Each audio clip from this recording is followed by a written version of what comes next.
If you were to ask someone over the age of 20 what the best racing game was, chances are they would say Mario Kart 64. Some of those people would go even further and say that it might be the best game of all time, but what do I have to say about it?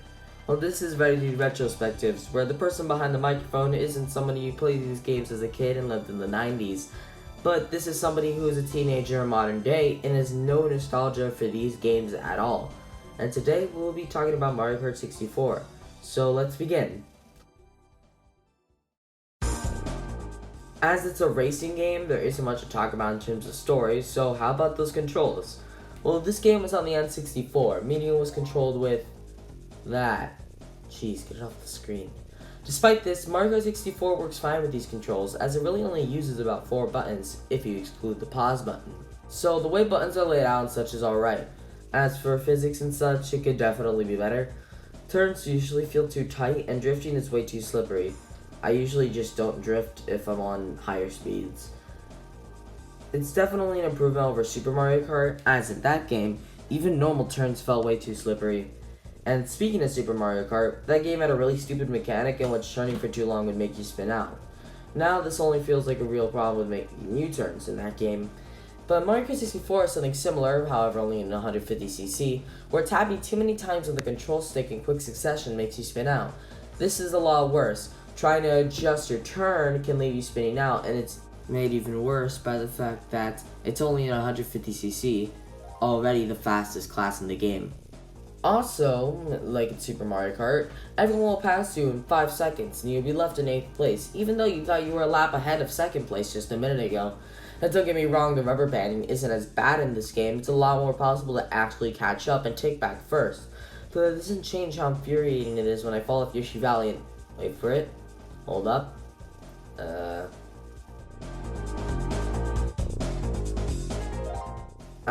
we go. And I end up in last place. As for the classes, well, they feel very similar. I don't think I noticed a major speed difference as I played through them, and the only one that sticks out is Mirror Mode, which is actually called Extra in this game, but just because it mirrors the tracks, not because of speed. Because of this, trying to 100% the game felt like I was going through the same 16 courses with not much of a difference at all. But this is fine, besides I'm more of a 100cc guy myself, and any of the classes feeling almost the same made things easier for me. Okay, so characters are fine, and therefore it's time for the main attraction, the tracks. I'll be going through each one, and if you think it's going to be as boring as my Mario Kart Super Circuit video, well don't worry, because there are going to be multiple differences. For one, Mario Kart 64 only has 16 tracks, Super Circuit has 20 if you exclude the Super Mario Kart tracks. 2, Mario Kart 64's tracks actually have something to them. Super Circuit was on the GBA, and as a result, the tracks really couldn't have had much to them. And lastly, the Super Circuit video was just bad in general because it was completely unscripted, because it's old, and because I used to think that it was a good idea to hold a Wii U gamepad up to an iPad camera. Good thing I'm not like that anymore, right? Oh, right. I guess some things never change. Anyway, my point is this will definitely be a lot more interesting. And considering you're at this point in the video and didn't click off at about 38 seconds, which is the average video duration on my channel, that means you actually appreciate good content and probably won't leave now. So, let's get to those tracks. Starting things off with the Mushroom Cup, Luigi Raceway is as simple as it gets. 2 curves, a tunnel, that's it. It's pretty fitting for a starting track, and it's one of the only tracks where I can drift well due to the size of those turns. Moo Moo Farm takes place on, well, a farm. I thought that was pretty obvious from the name. You go under a bridge or two, you drive past a tiny and easily avoidable patch of mud, you look at the cows on the sides, you think about how much better Moo Moo Metals handled this idea, you know. And there are awesome multi-moles here, and while in Super Mario Kart they would latch onto you, spin you out, take your coins, here they're just a regular obstacle. A bit of a downgrade, but at least they're easily avoidable and are only a problem if you want to cut corners. Literally. Koopa Troopa Beach is alright, and we get some ramp action, and there are even shortcuts I can never pull off because of how strict they are, and they just keep mocking me every time. Calamari Desert is pretty cool, and hey, that's a Paper Mario reference. Wait, didn't Paper Mario come out after this? Anyway, this track's a bit longer, at least compared to the other tracks in this cup. It doesn't have much going for it besides the problem with the train is how it doesn't seem like something you can dodge. rather something you must stop and wait for to pass. Nobody wants to stop and wait in Mario Kart. Besides that, it's fine, and so is the Mushroom Cup in general. It's fun for a starting cup, but its tracks feel a bit bland.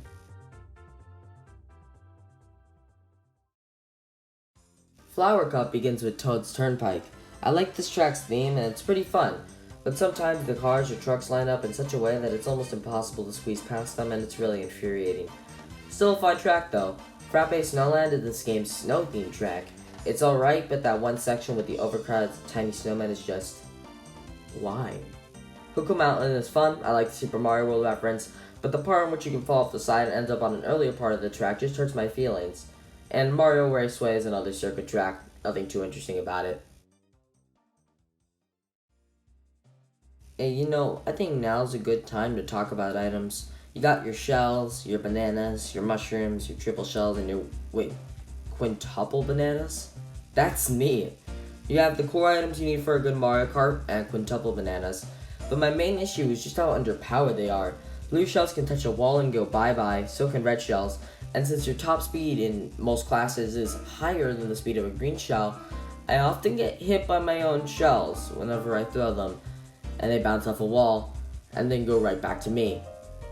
As for items not including shells, they're pretty good, and we need something like the quintuple bananas back. Please Nintendo, they are so great.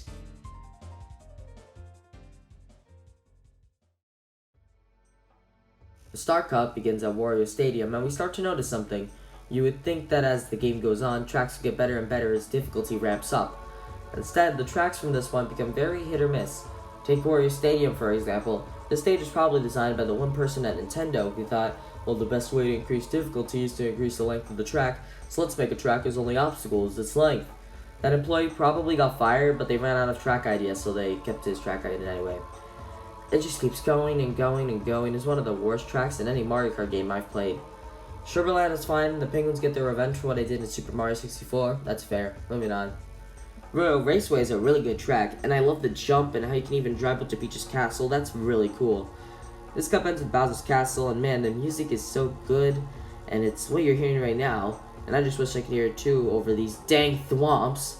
They're so annoying, and they feel like another stop and wait obstacle, something I can't really avoid, and also the narrow bridge over lava needs to stop what it's doing and reevaluate its life choices.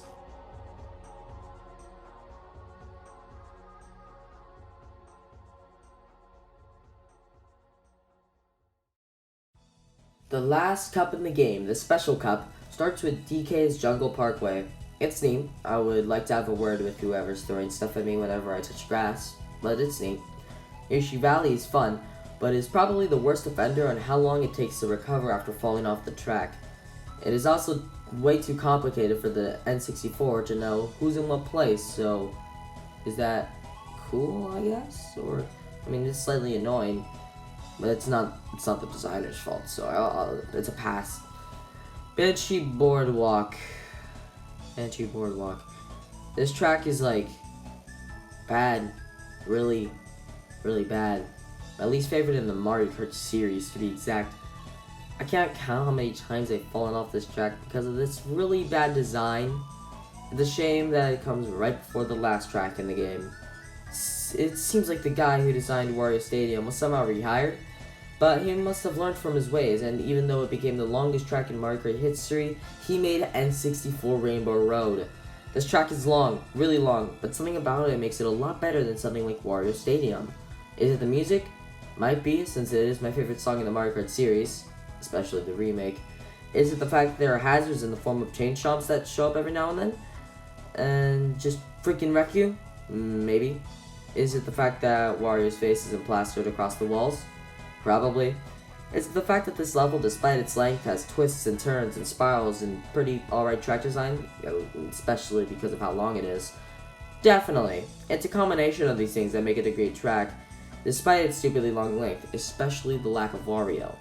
And its remake in Mario Kart 8 definitely did it justice.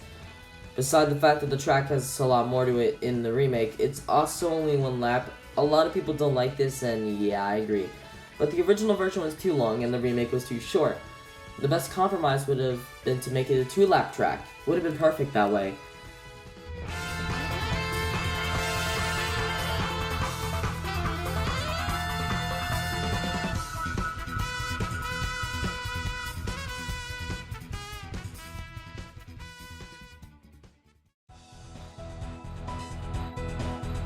Well, that's it. I guess I only talked about the single player, but I don't really have anyone to play multiplayer with, so this is all I have to say. Mario Kart 64 is a great game, was a great game, but man has it aged. It's very vanilla, just like Mario Kart DS, which makes me want to go play that game instead, because it aged a lot better. Mario Kart 64 is still fun today and worth a try, but just be prepared to either be a little overwhelmed in some parts and frustrated in others. Well, that's it. Wow. I finally did a retrospective in which my final opinion of the game is positive. That's a new one. Don't forget to subscribe since only, whoa, that is a small percentage, anyway. Yeah, please subscribe so I have a reason to keep increasing the quality of my content. And, wait.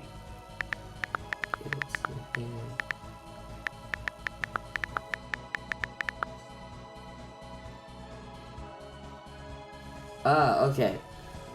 Farewell from Mario Kart.